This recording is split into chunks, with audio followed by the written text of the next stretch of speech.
Hello and welcome back to the last ever fixed drive ride fly video. That's right, I said it, the last ever fixed drive ride fly video. So thank you all for following along on the journey. It's gonna stop here, I'm afraid. It's not really.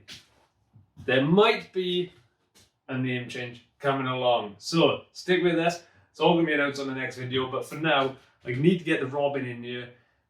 I broke the engine mount pulling away from a junction. It's leaking from the diff, it's leaking from the gearbox. So I'm going to bring it in, drop the engine out, fix all those bits, put the engine back in, and, well, carry on using it as a daily through the winter, which is a bit mad, really. But that's the joy of having a classic car. If you've got one, use it. Right, let's get the car in.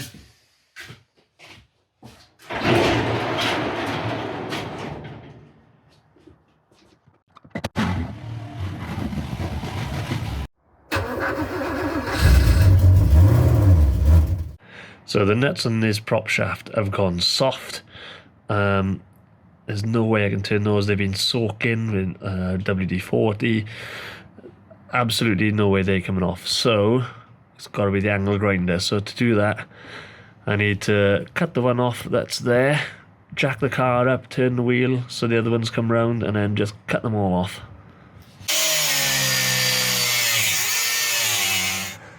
So I cut this one off with an angle grinder. And then I realised that, you know, I am laying under the petrol tank here. Not a very good shot, sorry, because the sky is coming in. And I got a few lines there. So I decided that using an angle grinder in the garage on my own is a bit dull. So I've just grabbed myself a hacksaw and I'm just going to cut through the bolt and then spread them off. Right, I've got these split. And now... and that can't be tight if it's split like that. So now these are coming undone. So that means I can drop the first part of the prop shaft. Right, so that's the prop shaft now off, and I've taken off the flange. There it is there. And that's the seal I need to change, just around the edge there. And you can see the amount of oil that's coming out, which is why I'm going to do this. I've also got oil dripping off here, look. So I don't know if that's trickling from somewhere else or if there's a leak on the main seal as well. But it's quite a mess under here, so it needs to come off. And it's dripping from there as well. So all this together was making my driveway look like a rainbow. Okay, that's the engine jacked up and held in place. Now to start taking this apart.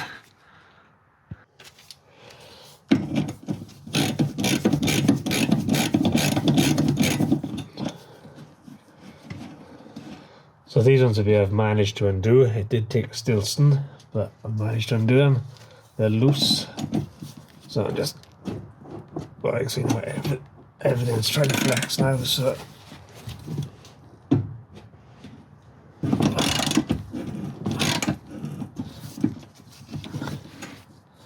This whole one is turning.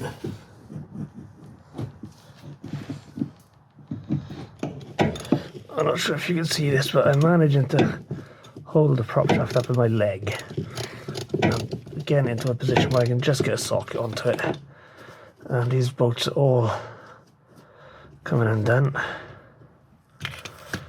And this is the last one. See, here's my leg down there.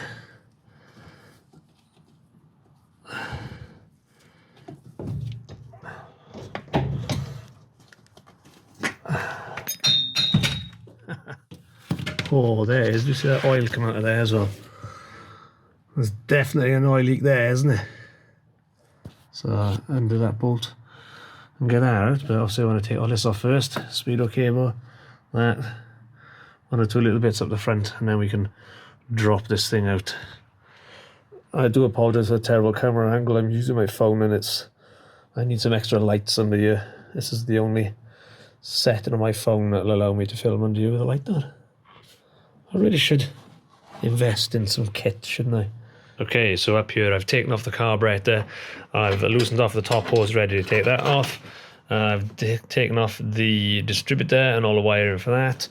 I've disconnected the start motor and all wiring off that. I've got to go down there now and disconnect the earth points, and I've got to go down there and disconnect the bottom hose and the radiator. And I've also disconnected the exhaust, so that is nearly ready for the engine to be dropped out. So a little bit left to do there. To mount off that loose, I cut the clutch cable because it looked stretched to hell anyway, and I got a new one. So as far as I can tell now, this engine is just resting on the jack.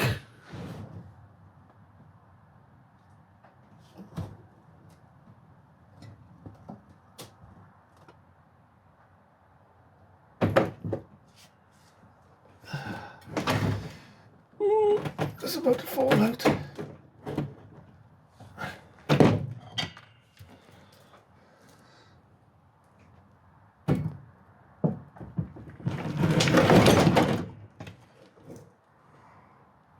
That's out. Bloody hell, the tensile strength of those 3 wires. The temptation now is just to cut them. Well, that was a lot less dramatic than I was expecting. If any of you guys use my videos for how to do these things, you're madder than I am. Can I just start this thing back up?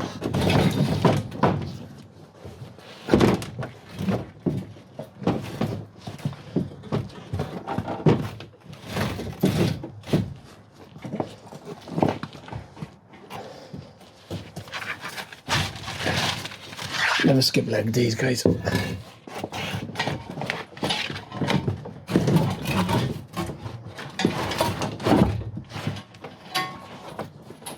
I dragged the engine out. I jacked it up under there on those 2 blocks just high enough, and then just reached out and pulled the engine out. Luckily they're not too heavy, but typically the camera stopped filming, so you didn't see that happening, which is a shame. But here is our stinking engine. Look at this. It is minging. So good bit of work needed before that goes back in. There's a load of oil leaks. I need to work out where they're all coming from. So there, that's it, the engine's out. That wasn't the most elegant way of getting the engine out, but surprised how strong those bloody cables were. The engine was just dangling there, and I leaned in and I said to myself, don't forget those wires. What did I do? Forget them. So, right. I dropped it out because it was leaking oil everywhere. I couldn't see where it was leaking from, and now it's out in front of me. I still can't see where it's leaking from.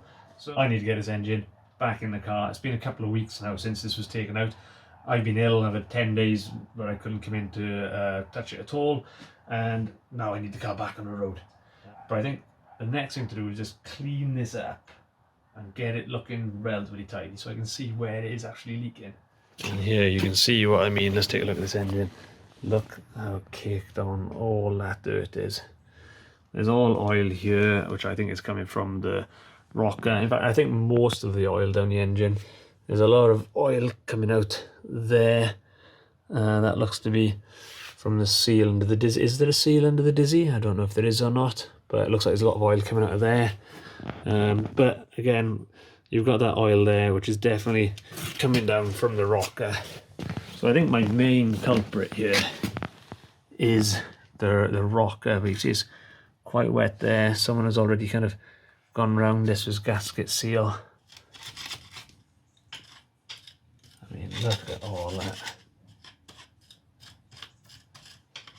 I don't know if this is oil that's kind of come out over the years, or where it spent 11 years in the bush, and this is all dirt from plants and things that have rotted.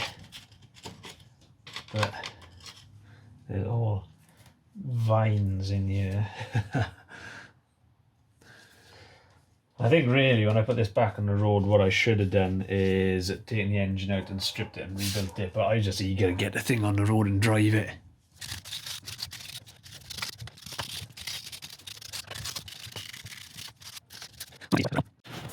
Right, it's only taken a few hours of cleaning.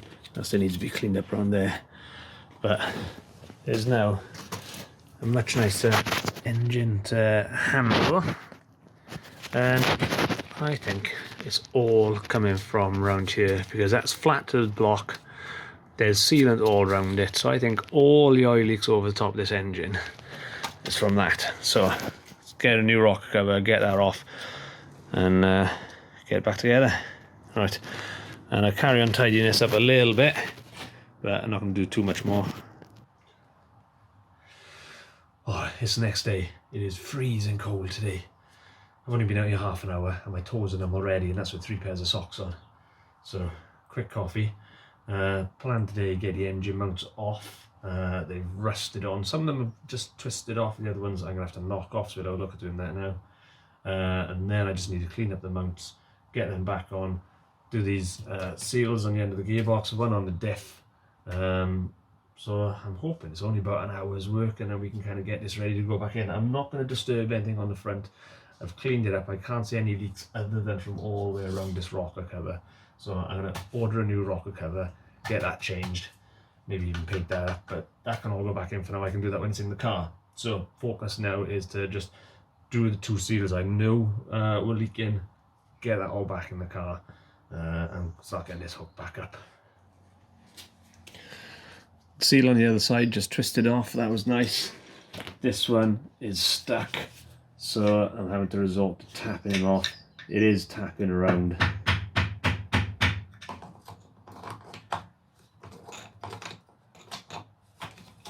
I should buy myself an engine stand, shouldn't I? Or crane. Yes. Oh, finally. Next job is getting this gearbox flange off. Now it says in the book that you should put a bolt through there to catch it on the body so this doesn't turn, so you can undo this, but mine, look at that, it's loose.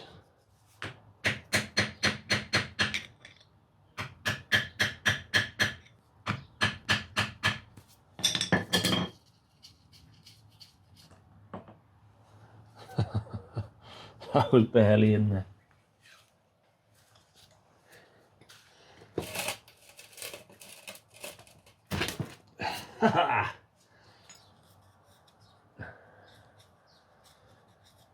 That's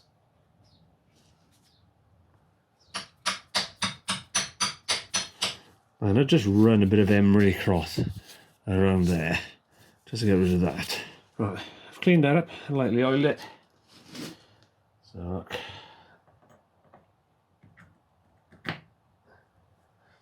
It's back in there.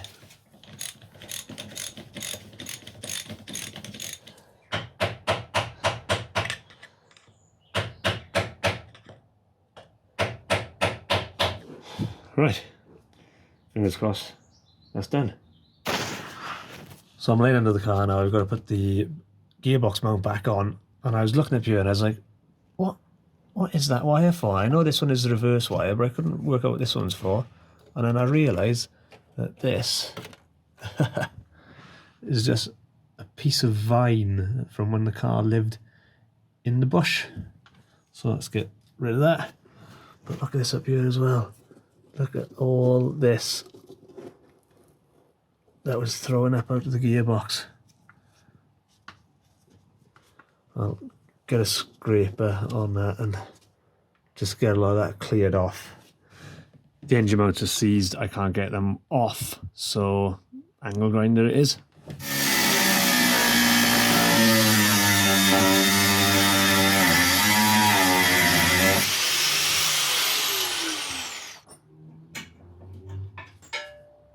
That's off. Right, that's one off, just the other side now.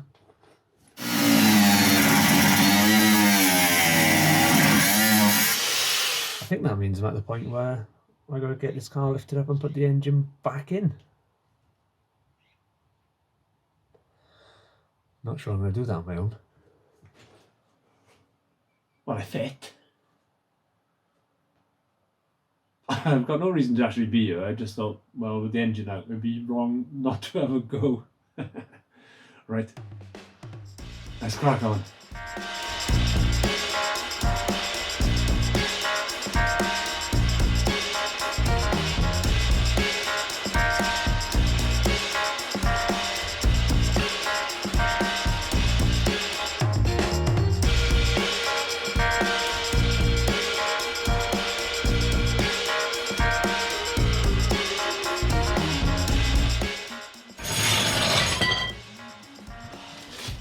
Oh, better than I expected.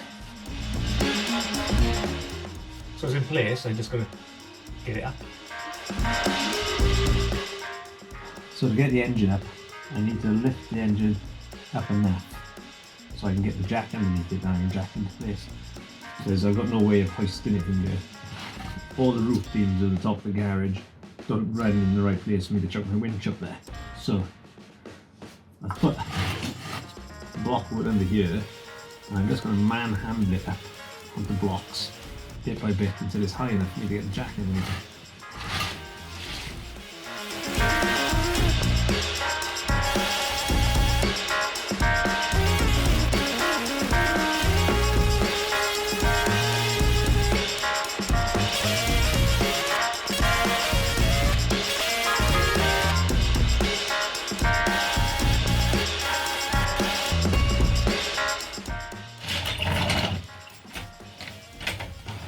Hey, fits. Right, the engine was getting caught, so what I've done is I've come in here, if you can see, I've undone that middle panel and the rocker was pushing on this panel. So with that out of the way, I should be able to carry on jacking it up and then slide it forward and rest it onto the engine mount.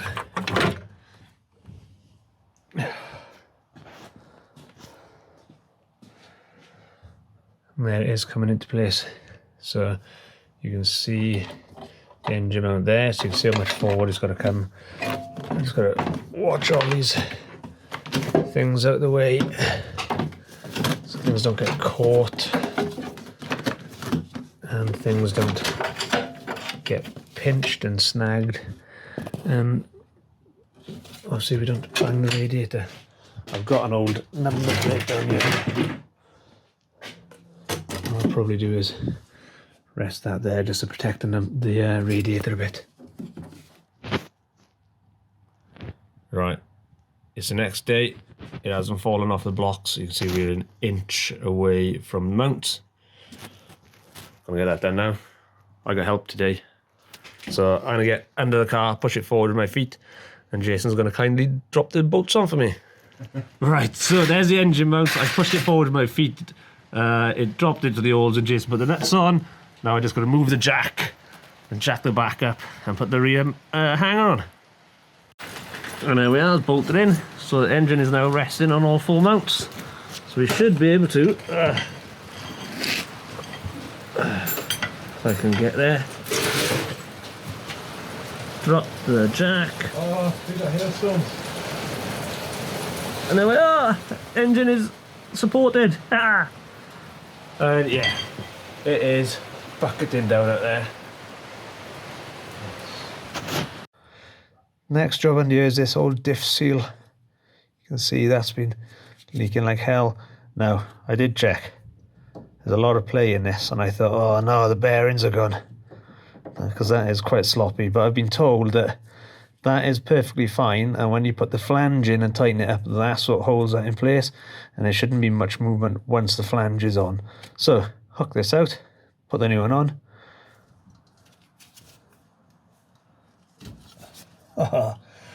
Oh, finally.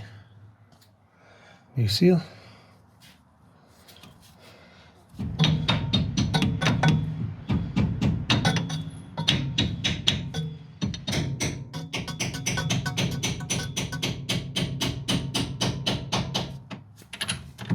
Right, I've been told for this tight but not over tight. So I think that'll do. I've got all these nice bolts because the other ones had gone soft. They're all too long, so I could go out and buy new ones, but I'm just going to chop the ends off.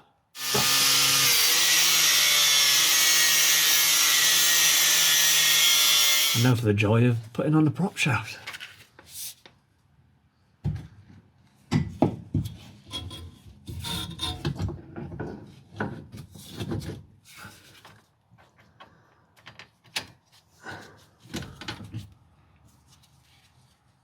Right, and I leave them on there loose and out to the gearbox end. Right, that's the back all in. Now I need to jack it up a little bit so I can turn the gearbox, because you can only get one bolt at a time. So jack under here, prop it up just enough so the wheel's off the ramp. So when I turn the prop, I can turn the box and get access to those bolts.